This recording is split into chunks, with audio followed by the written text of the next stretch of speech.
pour en revenir au dessin, je regardais, parce que c'est deux histoires différentes, à deux époques différentes, mais malgré tout, on peut parler de diptyque. Sur les couvertures, à chaque fois, on a quand même des personnages pris dans une marée de foule qui fait dos. Il y avait une espèce d'idée comme ça. C'est toi qui as proposé l'idée en fait visuelle assez forte à chaque fois, où on a effectivement là un personnage qui se retourne et tous les autres sont dos à nous, et là deux personnages qui font face. Et... Alors en fait, avec Philippe, quand on écrit,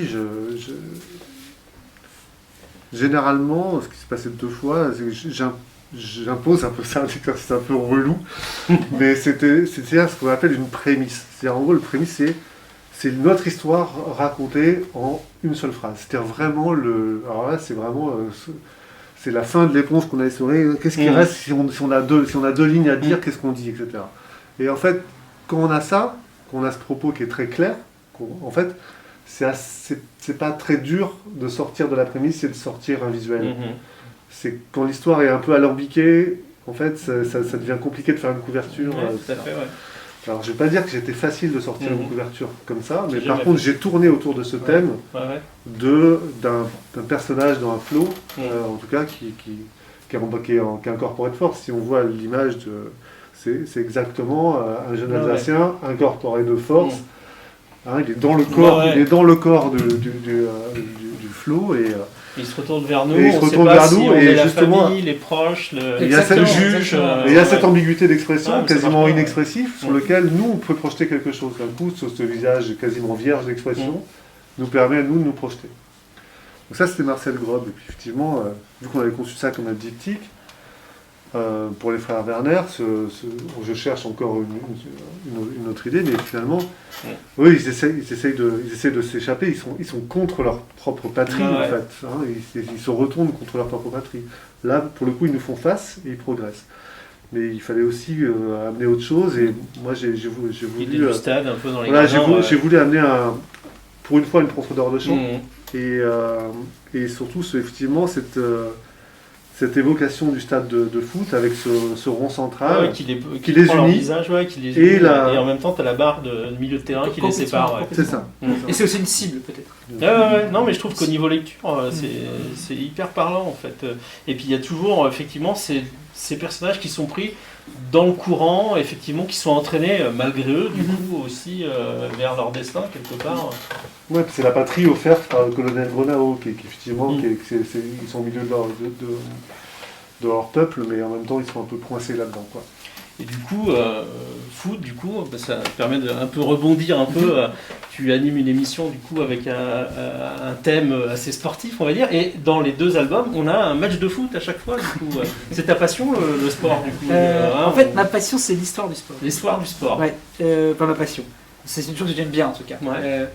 Et je trouve que en France, ça va mieux parce qu'aujourd'hui l'université s'est emparée du sport, donc c'est important. Mais il y a longtemps eu un grand mépris à l'égard du sport. Pas en tant que pratique, mais en tant que pratique culturelle. Le sport est un champ culturel immense qui réunit beaucoup de choses de la société. La politique, l'économie, la culture, des pratiques sociétales, c'est très important. Et on pourrait raconter une histoire du XXe siècle à travers le sport, par exemple. On peut raconter l'Anschluss à travers l'annexion de l'équipe d'Autriche dans l'équipe de football allemande. C'est passionnant, vraiment c'est passionnant. Donc ça c'est des véhicules en fait, c'est des véhicules pour raconter l'histoire autrement. Et le sport permet d'être dans l'individuel, dans les destins individuels. Ça permet de descendre à hauteur d'hommes et de femmes. Voilà. Et ça me passionne. Ça me passionne parce que ce sont des récits, donc ils sont accessibles. On peut mettre beaucoup de subtilité dans un récit accessible. Et ça m'importe. Et je vais faire juste une anecdote qui est une sorte de blague en même temps. Donc quand j'ai proposé cette émission à France Inter en 2015, il y a eu une sorte de retenue. On m'a dit, t'es sûr quand même. T'es sûr tu veux pas aller sur RMC Oui, ou alors fais pas ça. Voilà, exactement, fais pas ça. Et je leur dis, mais non en fait, et je leur ai dit comme une sorte de provocation, je vais faire une émission écoutée par des femmes. Ils m'ont dit, qu'est-ce que tu racontes? Je dis, en fait, vous n'avez pas compris, mais le sport c'est des récits, c'est une histoire.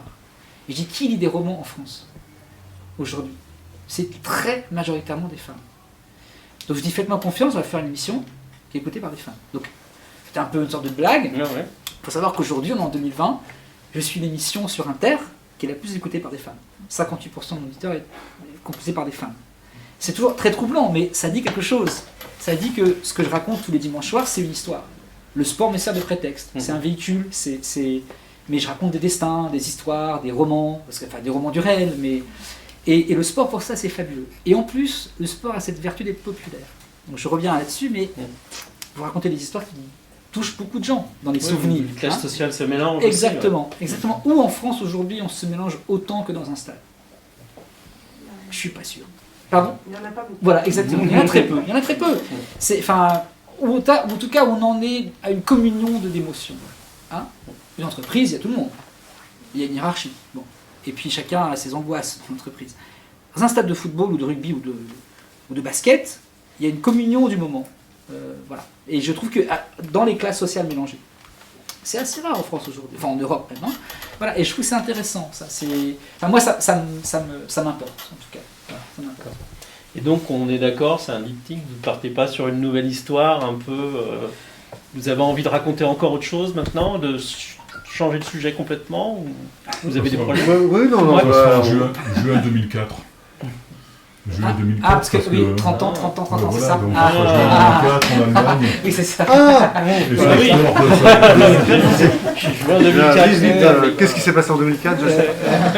En fait, 98, oui, mais 2004. on finit les frères Werner sur une... Quand on a fini les frères Werner, pour nous c'était un peu évident qu'on avait fini de raconter le trajet de l'Europe, qui démarre à feu et à sang, et puis qui arrive effectivement dans notre prologue, dans notre épilogue, dans les années 90, sur ce qui va advenir. Mais après, raconter notre histoire récente de l'Europe, que ce soit dans les années 80 pour ne pas refaire des années 70, il ne nous semble pas qu'il y ait d'événements qu'on n'a pas, la matière, il ne nous semble pas qu'on ait la matière. Mais en plus, moi je trouve ça plus agréable d'évoquer le début de ce qui va se passer, plutôt que finalement de le raconter d'une manière un peu pataude. Et puis surtout, c'est l'Europe qu'on raconte, c'est l'Europe des radicalités exacerbées. Et à notre sens, à Philippe et moi, on pense que ça raconte encore notre histoire d'aujourd'hui. C'est-à-dire qu'on est dans un moment où les radicalités, très radicales, où tout le monde est arc-bouté sur ses positions, de plus en plus, etc. Voilà, c'est l'enjeu, c'est ce qu'on raconte en ayant symboliquement, en tout cas dans les frères Werner, avec la fin du nazisme et la fin du communisme, voilà, on pensait ça. partir sur des bases nouvelles, mais...